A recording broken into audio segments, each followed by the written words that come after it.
La guerra en Irán tiene el potencial de paralizar completamente a Rusia. Hay varios aspectos del conflicto que amenazan directamente el lugar de Rusia en el escenario mundial económicamente, geopolíticamente, militarmente e incluso demográficamente. Además, el incremento de la participación de Estados Unidos y la casi declaración de guerra a Irán por parte del presidente Donald Trump pone a Rusia en una posición más precaria que nunca. Repasemos algunos de los aspectos más críticos. La máquina de guerra rusa tiene mucho que perder con los continuos bombardeos a Irán. En primer lugar, no es realmente una sorpresa el hecho de que Irán ha sido un proveedor constante de drones para Rusia.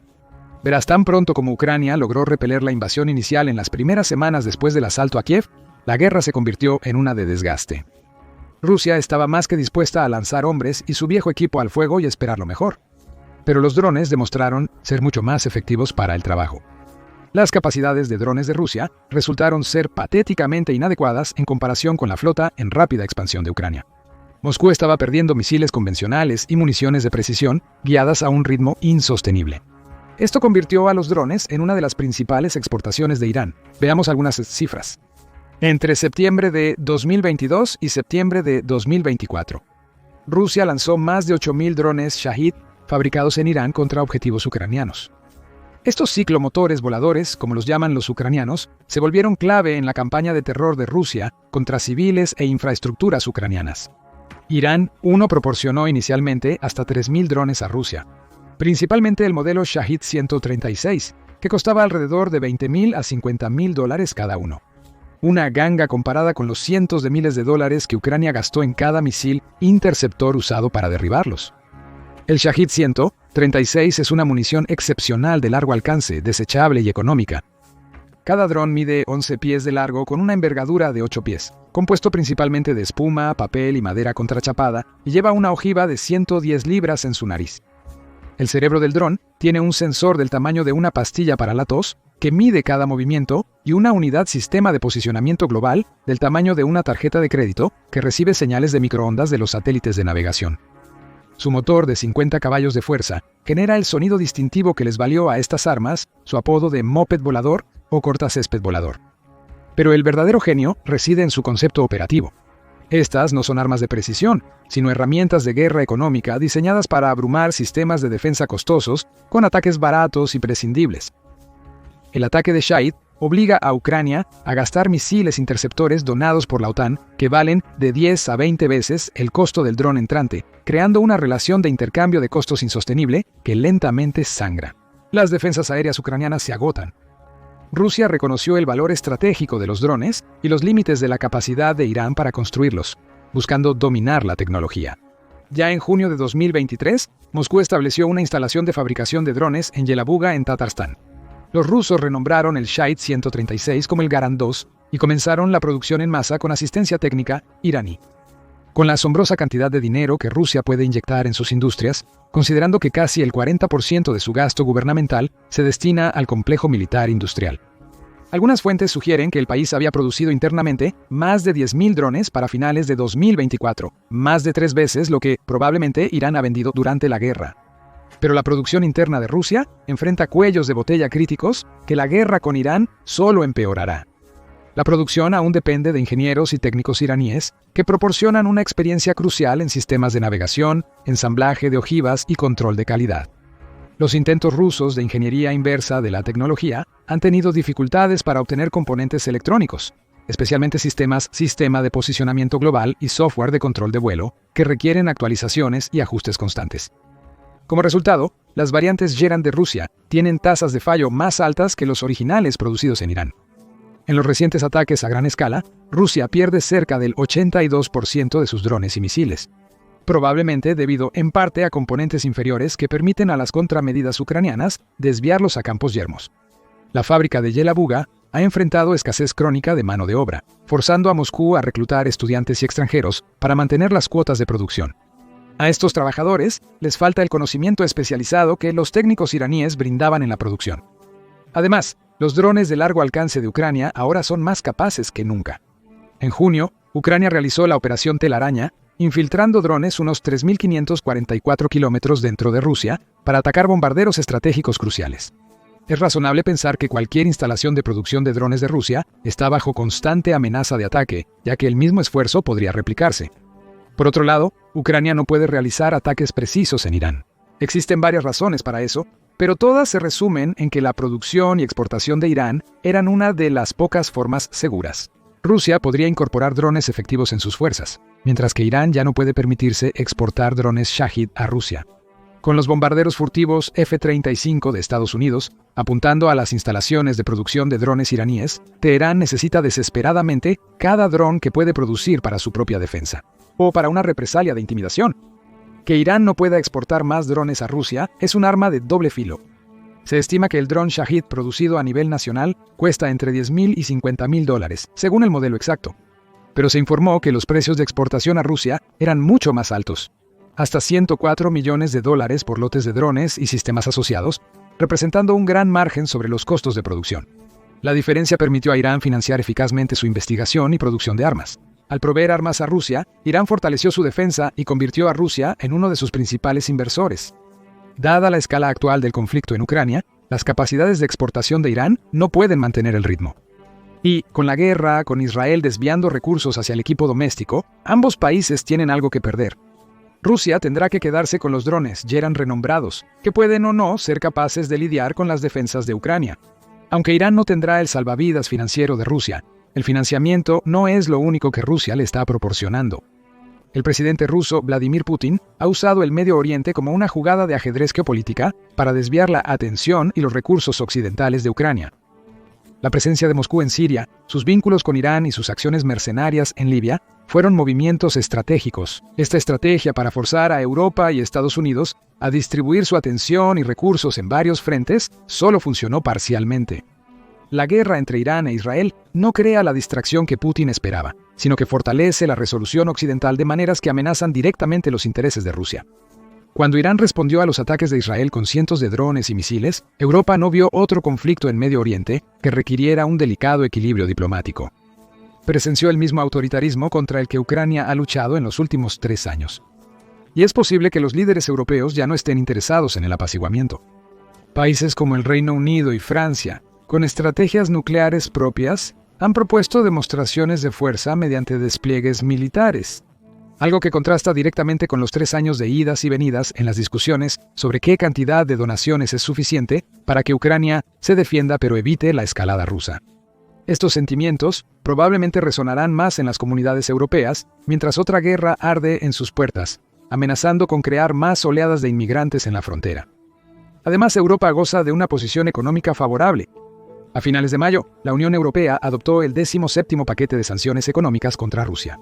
Uno que vuelve a restringir el acceso de este último a recursos vitales, tecnología y equipo necesarios para su máquina de guerra. Mientras más se prolongue la guerra y Europa sienta que tiene ventaja, más podrá estrangular la economía rusa.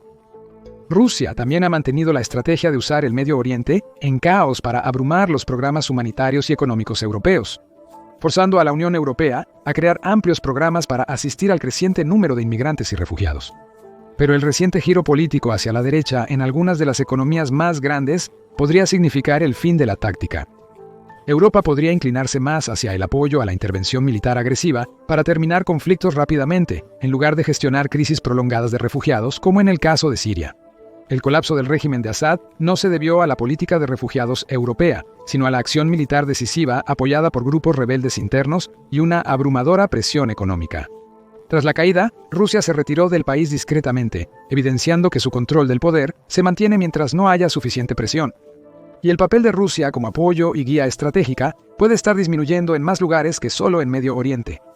Putin podría perder su posición como líder ideológico de los Brasil, Rusia, India, China y Sudáfrica, el bloque económico que desafiaría el dominio occidental y restauraría el estatus de Rusia como contendiente de superpotencia global.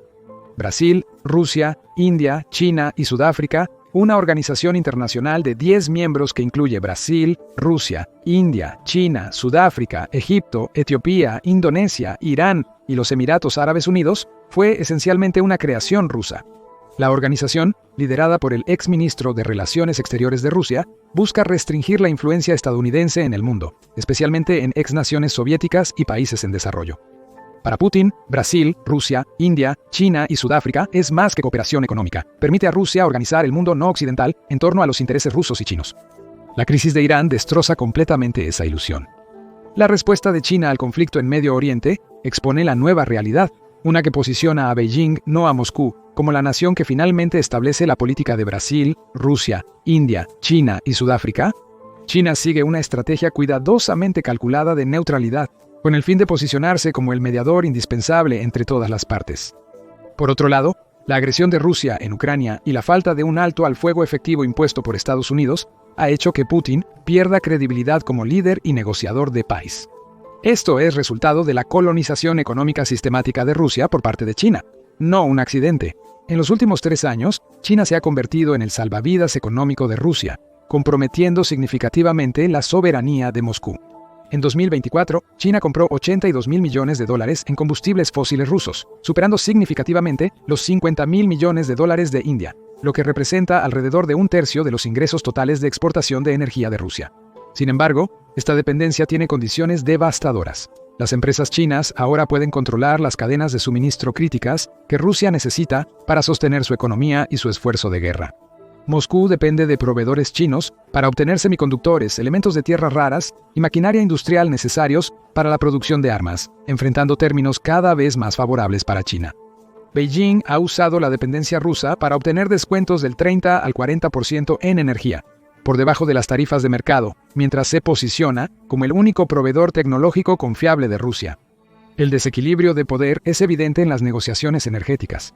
A pesar de las repetidas promesas de Putin de que Rusia y China están cerca de firmar contratos de gas para el propuesto gasoducto, Poder de Siberia, segundo Beijing, continúa estancando las negociaciones.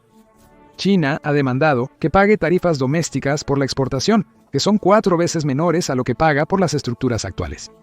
Los negociadores chinos saben que Rusia no tiene alternativas, por lo que pueden esperar hasta que abandone su contrapropuesta y siga su ejemplo. La actitud pasiva de China hacia el conflicto Irán-Israel indica a Moscú cómo espera que Rusia actúe, evitando enfrentarse a Occidente, priorizando soluciones económicas sobre militares y cediendo el liderazgo a China en asuntos internacionales clave. Para un régimen que ha basado su legitimidad en proyectar fuerza militar y desafiar a Occidente, esto es básicamente una humillación.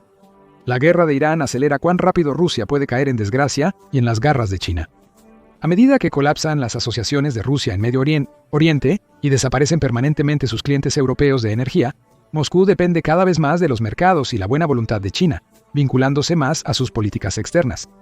Putin enfrenta una elección imposible: seguir apoyando a Irán y arriesgar disgustar a China, o abandonar a su aliado de Medio Oriente y aceptar ser un socio menor de China. Sin embargo, los días en que Rusia se presenta como el rival ideológico directo de la OTAN, especialmente de Europa, están contados. Pero la razón por la que China está particularmente interesada en mantener buenas relaciones con el Medio Oriente es que la región tiene algo que China necesita: petróleo y gas. Aquí es donde Rusia es un competidor sólido, con algo que ganar, pero no lo suficiente para tener relevancia a futuro. El control de Irán sobre el estrecho de Hormuz lo posiciona de manera única para afectar el comercio mundial e influir en la geopolítica, desproporcionado a su tamaño real y proyección de poder militar. En 2024, el flujo de petróleo por el estrecho promedió 20 millones de barriles diarios, equivalente al 20% del consumo mundial de líquidos de petróleo. Aparentemente, una interrupción de esta vía fluvial vital beneficiaría a Rusia como exportador de petróleo si Irán intenta bloquear o interrumpir el tráfico a través de esta ruta crucial. Los precios del petróleo podrían superar los $100 por barril, posiblemente alcanzando el máximo histórico de cerca de $150 visto en 2008. En teoría, los precios más altos del petróleo significarían mayores ingresos para el Fondo de Guerra de Moscú. Pero la realidad es más compleja. Rusia exporta petróleo, pero China mantiene el comercio entre Medio Oriente a través del estrecho de Hormuz, junto con otros miembros de los Brasil, Rusia, India, China y Sudáfrica, como India. Corea del Sur y Japón, aliados históricos de Estados Unidos con acuerdos de defensa, también dependen de envíos desde la península arábiga.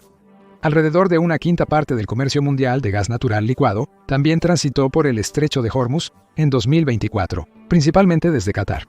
Cuando Europa dejó de depender del gas ruso, comenzó a usar a Qatar como uno de sus principales proveedores, lo que representa el peor escenario para Putin. Con Rusia y el Medio Oriente excluidos del comercio global legítimo de petróleo y gas, las principales economías buscarán fuentes alternativas. Canadá, Brasil y Noruega son grandes exportadores de petróleo no involucrados en guerras internacionales ni controversias geopolíticas. Pueden ser alternativas más atractivas que el petróleo ruso en el mercado global. Mientras Rusia enfrenta sanciones complejas, aislamiento internacional y flota sombra, estos países pueden brindar suministros energéticos estables y libres de sanciones a los mercados globales preocupados. El Ministerio de Finanzas ruso ha reducido su pronóstico de ingresos por petróleo y gas para 2025 a 8,32 billones de rublos, equivalente a 101.47 mil millones, o el 3,7% del Producto Interno Bruto de 10,94 billones de rublos, o el 5,1% del Producto Interno Bruto. La crisis de Irán amenaza con acelerar la caída de los precios del petróleo y la reducción de la demanda. Si los compradores globales buscan alternativas estables al petróleo iraní y ruso, Rusia termina en la peor posición. Los costos de producción son más altos por las sanciones y el aislamiento internacional, y el acceso al mercado se reduce porque los compradores prefieren proveedores más confiables. Incluso China, el mayor cliente energético de Rusia, ya usa esa ventaja para exigir grandes descuentos a Moscú. La capacidad de Rusia para mantener los ingresos del petróleo, a pesar de las sanciones, depende casi totalmente de lo que se conoce como la flota sombra. Una gran flota de viejos petroleros, a menudo no aptos para navegar, transporta crudo ruso bajo banderas extranjeras para evadir la detección. La escala de esta operación es asombrosa. Se estima que entre 350 y 600 buques sombra rusos transportan petróleo crudo, representando casi un quinto de la flota mundial de comercio marítimo de petróleo crudo. Aún peor, la flota sombra está apuntando incluso a la propia Unión Europea. Algunos países pagan más por el petróleo ruso que lo asignado para donaciones a Ucrania. Esto no solo es evasión de sanciones, sino la columna vertebral de la economía de guerra rusa. Sin la flota sombra, Moscú perdería más del 75% de su capacidad de exportación de petróleo marítimo, lo que afectaría directamente su capacidad para financiar la guerra. El conflicto Irán-Israel convierte este activo en un enorme riesgo. Conforme crecen las tensiones en Medio Oriente, las fuerzas navales de Estados Unidos y Europa podrían incrementar significativamente las operaciones de vigilancia e interdicción en la zona.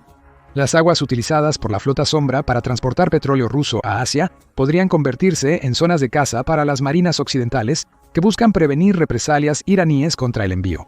Los paquetes de sanciones de la Unión Europea prohíben cada vez más la entrada a puertos de la Unión Europea a buques sospechosos de la flota sombra.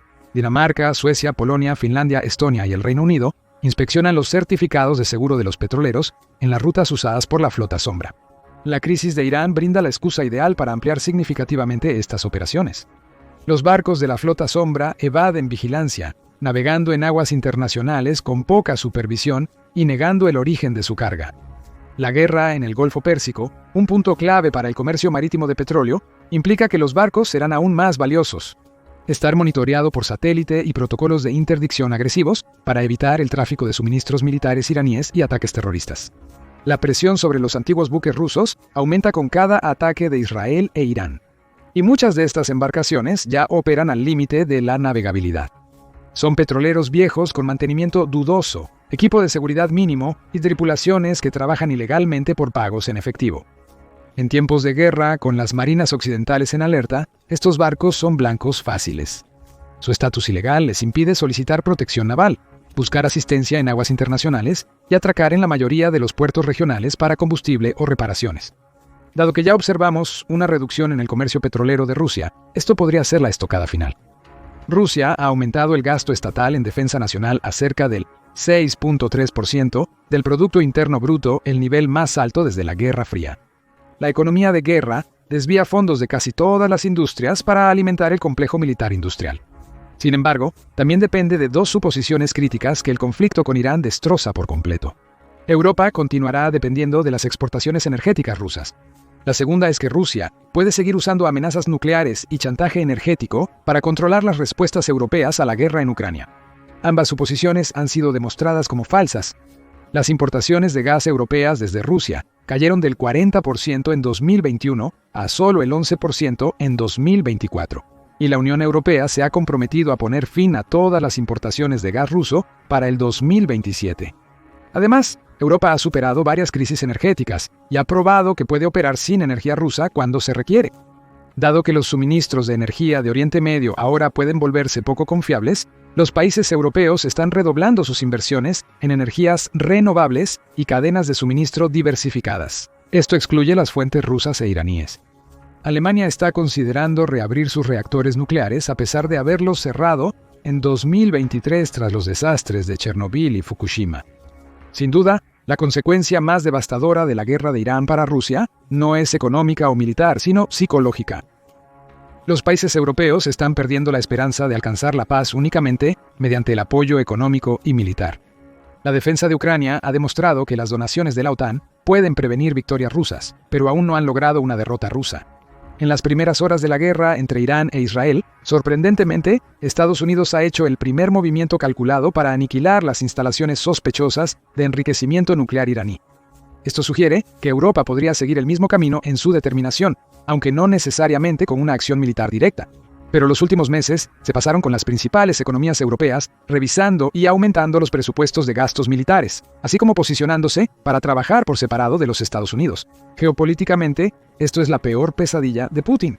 Una Europa que ha superado su dependencia energética de Rusia, resistido tormentas económicas y desarrollado la voluntad política para forzar la mano de Rusia en Ucrania con medidas agresivas. La guerra en Irán no solo paralizará la maquinaria bélica de Rusia, sino que acabará con la capacidad de Putin para mantener el conflicto en Ucrania. Y cuando eso suceda, el líder ruso, que una vez comandó uno de los imperios energéticos más grandes del mundo, presidirá un estado aislado y económicamente devastado, incapaz de proyectar poder más allá de sus fronteras. Si disfrutaste este video, te invitamos a ver nuestras predicciones sobre un posible conflicto entre Israel e Irán. Para más análisis sobre cómo los conflictos globales reconfiguran el equilibrio de poder mundial, suscríbete a The Military Show y mantente informado sobre los últimos desarrollos que podrían cambiar el mundo como lo conocemos.